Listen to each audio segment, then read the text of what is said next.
आज आपण स्वरगंध हा कार्यक्रम नांदेडमध्ये कुसुम सभागृह येथे ऑर्गनाईज किंवा आयोजित केलेला आहे. तर या कार्यक्रमाचे आयोजक यांच्याशी आपण थोडा संपर्क साधूयात. सर, काय नाव आहे आपलं? माझं नाव साईनाथ लिंगाडे. अच्छा, या स्वरगंध या कार्यक्रमाचे आपण म्हणजे आयोजक आहात की काय? कसे पार्श्वभूमी आहे? आम्ही सर्वांनी मिळून हा कार्यक्रम आयोजित करतो. माझ्यासोबत सुनील गुरु सर आहेत, सुरजित सिंग पुजारी सर आहेत, अंबादास पावडीकर सर आहेत, संतोष टाक, शिवाजी टाक या सर्वांच्या सहकार्याने हा कार्यक्रम यशस्वी करतो आम्ही. सर, हा कार्यक्रम दरवर्षी आपण ऑर्गनाईज करतो का? हा, वर्षातून एकदा घेतो हा कार्यक्रम. किती वर्षापासून ऑर्गनाईज करतो? 4 वर्ष झाले आता. हे 4थं वर्ष. सर, एक महत्त्वाचं विचारायचं की या कार्यक्रमाला तुम्ही प्रेक्षकांना तिकीट वगैरे काही दर ठेवला होता का? नाही ठेवला होता. हा कार्यक्रम विनामूल्य होता. विनामूल्य होते. ओके. सर, आपलं काय नाव आहे? स्वप्नील धुळे. मी तबलावादक आहे आणि मागील 4 वर्षापासून मी लिंगाडे सरांसोबत अटॅच आहे. आणि म्हणजे आत्तापर्यंत प्रत्येक वर्षी जो कार्यक्रम झाला स्वरगंधाचा त्याच्यामध्ये मी वादक म्हणून आहे.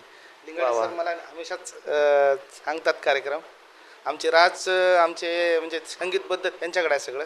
संगीताचे नियोजन ते करतात. म्हणजे आम्ही दोघं पण असतात सोबत. सर, आता याच्यामध्ये हा कार्यक्रम आम्ही पाहिला आहे. ह्या कार्यक्रमामध्ये खूप सारे कलाकार सहभागी होते.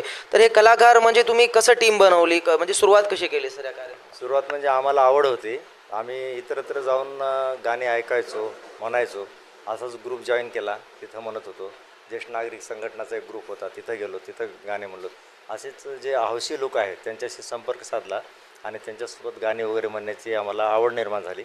मग आम्ही सुरुवात केली तिथून गाणे म्हणायला.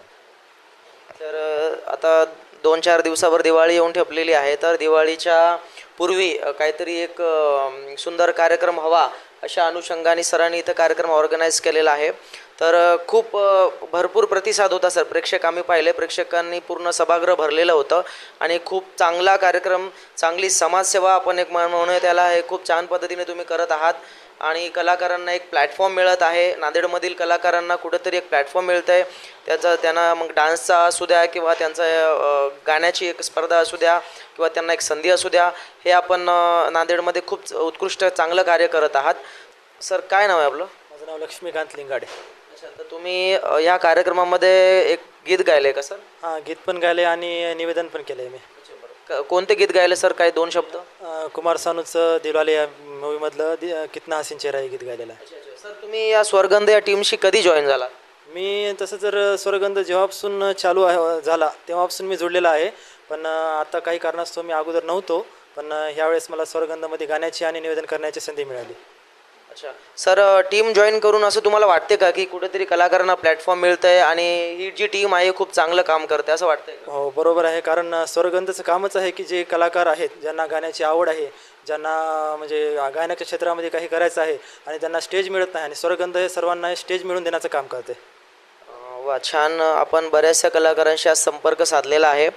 तर नांदेड येथील कुसुम सभागृहामध्ये स्वरगंध हा कार्यक्रम छान प्रकारे पार पडलेला आहे. खूप सारे कलाकार आणि तुडुंब भरलेलं प्रेक्षागृह, कुसुम सभागृह हे अत्यंत भरलेलं होतं. आणि या पूर्ण कार्यक्रमाची दखल आपण घेतलेली आहे. प्राईड न्यूज इंडियाचे संपादक दीपक भोर पाटील. थँक्यू.